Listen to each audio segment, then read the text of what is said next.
My name is Emily Grant. I usually work as a casual in a retail job in Sydney. As a consequence of the lockdown, I've basically had all my shifts taken away for the next 2 weeks. My name's Braden Parnell. I work in retail and hospitality here in the Darwin City, and the lockdown has unfortunately forced me to lose all my income. My name is Cassandra Murray. I live in Sydney, and due to the latest lockdown I have lost all of my work in the tourism industry on whale watching vessels. I'm not entitled to any leave or sick pay or anything like that, and I've been with this company for just on 5 years now. I'm still paying the full price of my rent currently, and I still have bills to pay. So without having a second job and relying on this job as my sole source of income, not having shifts indefinitely is obviously a scary situation to be in.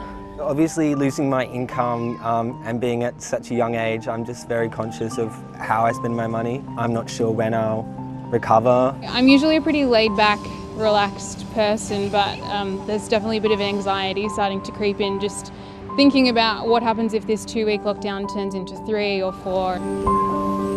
I think I will be eligible for the $500 disaster payment, so I probably will apply for it, but it is a lot less than I usually would have earned during this 2-week period.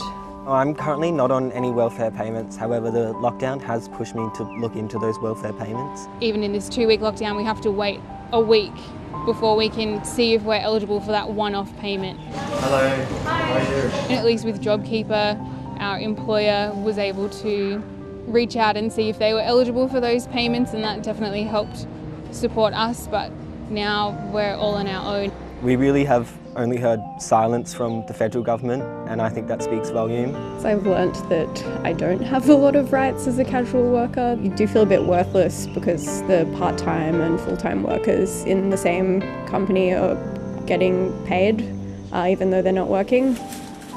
Before the lockdown, I saw further casualisation of the workforce. I saw further casual employees being abused.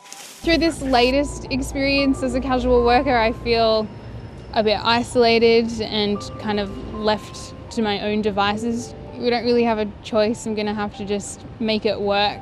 I am lucky that I do have some people that I can lean on.